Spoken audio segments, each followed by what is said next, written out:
Why do we need a philosophical R&D lab now? And I want to respond to that question with a sense of urgency.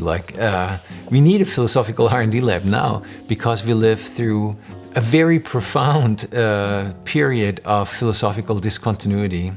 And what provokes this philosophical discontinuity, I think, is AI. What I mean by that is ultimately something that I think most people alive today are deeply familiar with, and that is that AI defies some of the most taken for granted philosophical certainties or concepts that we have lived by, and that's deeply unsettling to people. Why that unease? Well, one example is the human-machine distinction. For centuries, we could take it for granted that there is a clear-cut distinction between a machine and a human. A machine was a lifeless, determined, mechanical thing, and a human has life. It grows, it has mind, it has thoughts, it has consciousness, it has creativity, is open towards the future.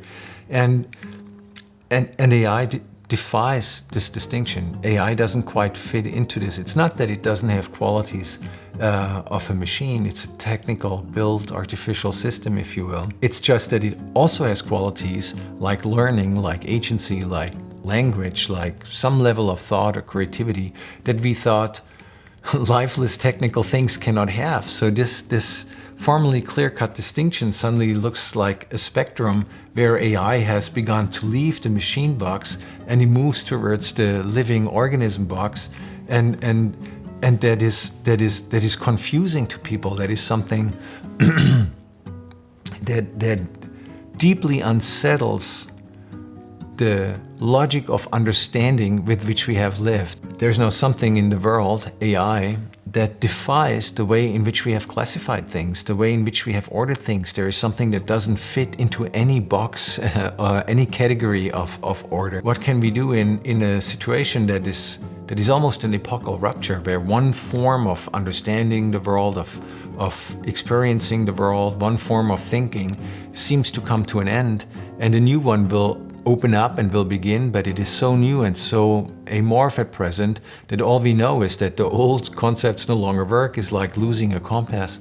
So what can one do in such a situation, especially knowing that this feeling of suspense and maybe even fear is not going to go away? It is actually possibly increasing as we release AI agents.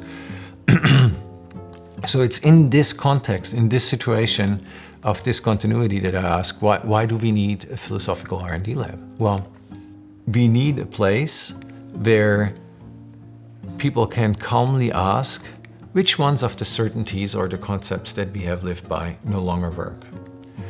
And when we have identified one of these concepts, then we can ask, when historically did that concept actually emerge?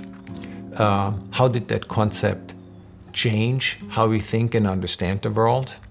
We can then, when we understand the function of that concept, ask, what about AI is it that makes that concept insufficient? We can ask, what has become possible that wasn't possible before, that kind of was not even in the logic of possibility before? In parallel, one can ask, what can we build that makes these new possibilities that have emerged from these ruptures, from this discontinuity, available in an elevating sense, in the sense that it makes you feel like you gained something rather than you lost a certainty. That requires to work with engineers. This is nothing that you can do in the abstract or in the theory chamber. You cannot lock yourself in the library and say, oh, I built this product. No, you have to experiment with the technology. You have to get your hands on it.